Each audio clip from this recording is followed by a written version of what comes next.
This is the CSU Pueblo University Library quick class on how to analyze scholarly articles. So why is this worth knowing?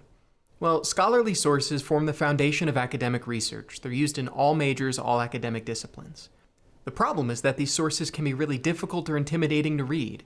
That's okay. Once you know how to analyze them, it'll save you time and effort when you're doing your research. The point of this class is to look at the different sections included in a scholarly article. Although this is just a generic example, a lot of these lessons apply to real articles that you'll be reading. First, you'll notice that scholarly articles tend to have very long and specific titles. This is so you know what the article's about without having to read it. Also, the first page should have the journal that published the article, as well as the volume number, issue number, date, and page numbers. Everything you need to cite this source should be included on the first page. Authors are often listed with their credentials and the institution where they work. Because scholarly articles are typically written by college or university professors, those are the kinds of institutions you'll see listed. Also included is their contact information. This is so you can get in touch if you have any questions or criticisms regarding the article.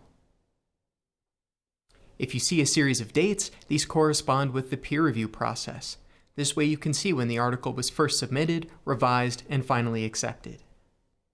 This also shows you how slow the peer review process is, often taking months and sometimes years. The abstract on the first page is a short summary of the article that gives away the ending. This is included so you don't have to read the full article only to find out that it doesn't relate to your topic. If you've read the abstract and you're still interested, go ahead and read the rest of the article. However, if you read the abstract and it doesn't seem like it's going to help you, don't bother reading the rest of it. Go find a different source. Moving on to the content of the article, the introduction contains something called a literature review. This is where the authors go through and summarize studies that are related to their own. The point of this is to identify a gap in the research. Every scholarly article aims to discover something new. The literature review summarizes other studies and points out that no one has looked at this particular subject. The methods section is where they tell you how they've conducted their experiment. This is done so you can criticize their methods or duplicate the experiment yourself. If you're not conducting your own experiment or you don't know that much about research methods, you can often skip this section. The results section contains all of the data from the experiment. It's common to see a lot of statistics as well as charts and graphs.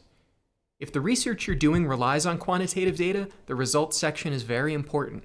However, if you're not into statistics, the results section can be very difficult and intimidating. That's okay, you can skip this section because it's followed by something called the discussion section. This is where they discuss those results in a way that's a little bit more approachable. The discussion section also includes implications for practice or identifies future research questions that remain to be answered. If you're only going to read one section of an article, read the discussion. It appears at the end of the article, but summarizes everything that came before it.